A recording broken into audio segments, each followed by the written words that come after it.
Habíamos visto hasta ahora el ejemplo de modos propios para una cuerda fija en ambos extremos. Por ejemplo, en este caso estamos viendo el modo 2. Lo que nos preguntamos ahora es, ¿qué pasaría si la cuerda tiene este otro fijo con una condición de contorno distinta? Recuerden que ya habíamos visto esta condición de contorno al estudiar la reflexión de ondas. Estamos pensando en un extremo libre. Es un poco más difícil ver esta condición de contorno que lo que era en el extremo fijo. Para el extremo fijo vemos que los desplazamientos en ese lugar tienen que ser 0 para todo t. Y de ahí, de sumar una onda incidente y reflejada en un extremo fijo, habíamos llegado a esta expresión. Lo que se tiene que cumplir es ahora en este extremo, en el extremo x igual L, una nueva condición de contorno. Esa condición de contorno es que la derivada de phi respecto de x sea 0 para todo t. ¿Qué es esta derivada? Es la pendiente que adquiere la cuerda en ese lugar. Veámoslo con esta animación. Si prestamos atención, vemos que la pendiente de la cuerda en todo momento, mientras se va reflejando, es horizontal. O sea, la derivada de phi respecto de x en ese lugar, en ese extremo libre, es 0. Repito, tangente horizontal. Con esta condición, lo que hacemos es calcular la derivada de la función phi, evaluarla en x igual a L.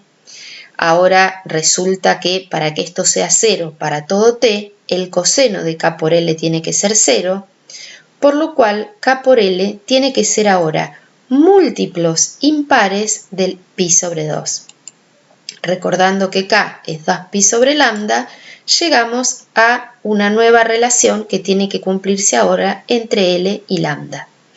Recordemos o notemos ahora que L va a tener que ser múltiplos impares de cuartos de la longitud de onda. Decíamos múltiplos impares de cuartos de longitud de onda. Recordamos la relación entre C, lambda y F, la relación entre omega y F.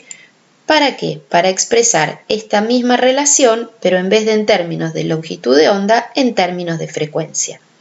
Vemos nuevamente que estas frecuencias dependen de características propias del sistema, L, T y mu, nada más que dependen distinto ahora, porque son distintas las condiciones de contorno de lo que eran para la cuerda fija, pero siguen siendo infinitas las frecuencias propias de este sistema. Recordemos que son entonces las únicas frecuencias posibles que se van a propagar por esta cuerda de longitud que va de 0 a L, que tiene un extremo fijo en 0 y un extremo libre en L. Recordemos que la forma general de cualquier cosa que se esté propagando por esta cuerda va a ser la sumatoria de estas infinitos modos propios, y que para los casos comunes no hace falta proponer o sumar más que unos pocos primeros términos. Pero ¿qué pasa? Este caso ahora presenta una complejidad, porque no hay simetría. Miremos, si se cumple con la condición de contorno de que en x igual 0, esta función se hace 0. Si se cumple que la derivada acá tiene que ser horizontal. Pero ¿qué pasa si diéramos vuelta a esto? Ya la expresión anterior no es posible, porque seno de kx se correspondía con que este extremo x igual 0 estuviera fijo. Si cambio, si doy vuelta a esto y digo que el extremo libre es el extremo x igual 0, ¿qué cosas pasan?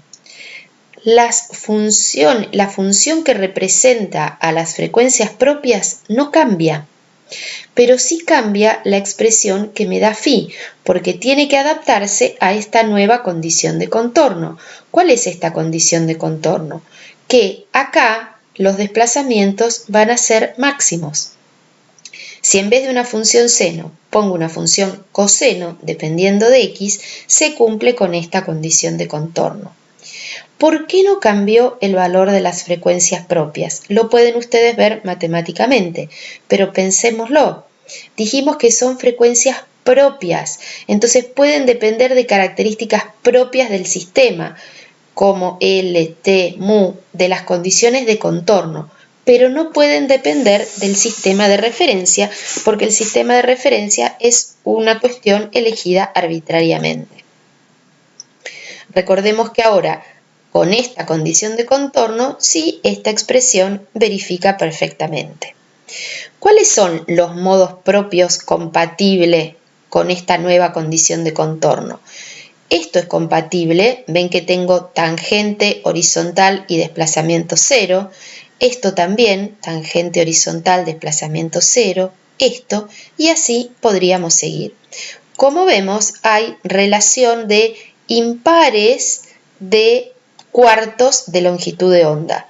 Un cuarto de longitud de onda es L, en este caso es 3 cuartos de longitud de onda, 5 cuartos de longitud de onda. Recordemos entonces cuáles son las condiciones contornos de este caso, cómo resultaron las frecuencias propias y cómo resultó la solución general. Insistimos, vemos que acá L es un cuarto de la longitud de onda. Acá es un cuarto, 2 cuartos, 3 cuartos y acá 1, 2, 3, 4, 5 cuartos de la longitud de onda. Recapitulemos un poco las ideas que hemos visto. Si la perturbación viaja desde un foco sin reflejarse en ningún punto, se genera una onda viajera. Es posible que se propague por la cuerda a cualquier frecuencia, la perturbación avanza a la velocidad que nosotros llamamos c, que acá está representado como v. Estamos pensando en una onda armónica, en principio. ¿Cómo se mueve cada punto? Vemos que cada punto, en este caso de la onda viajera, realiza una oscilación con la misma frecuencia del emisor, con la misma amplitud del emisor. Decía, solo estamos pensando en una onda armónica. Recordemos que podría estar pensando en lo siguiente, que el emisor realiza cualquier movimiento, un movimiento totalmente aperiódico incluso, pero que a ese movimiento genérico del emisor lo vamos a pensar como la suma de muchos armónicos. Y estoy viendo ahora uno de esos armónicos que componen el movimiento del emisor. Entonces decíamos, en el caso de la onda viajera, se propaga a cualquier frecuencia y todos los puntos se mueven con esa frecuencia y todos con la misma amplitud. Después pasamos por poner una condición de contorno. Se generó así una onda estacionaria. Vimos que igualmente se podía propagar cualquier frecuencia, pero que era muy distinto lo que pasaba con cada punto, porque ahora cada punto se mueve con la misma frecuencia, pero no con la misma amplitud. Así hay puntos que llamamos nodos, que no se mueven nunca, otros que llamamos vientres, que se mueven con amplitud máxima. Todas las amplitudes intermedias también son posibles. Se generaba un patrón fijo, estacionario.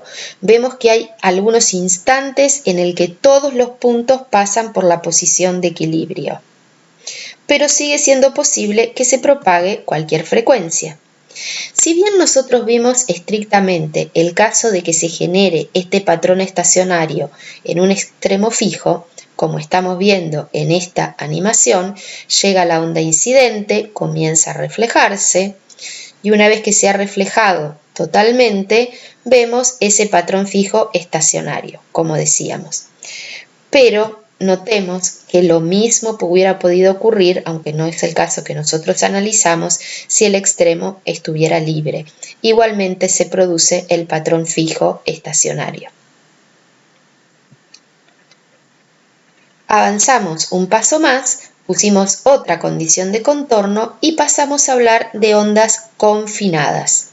¿Cómo se mueve cada punto en una onda confinada? Igual que como se movía en el patrón estacionario. ¿Cuál es la diferencia? Que ahora no se pueden propagar cualquier frecuencia, sino solo las frecuencias propias del sistema. ¿Cuántas son esas frecuencias propias? Son infinitas, pero dependen de las características propias del sistema.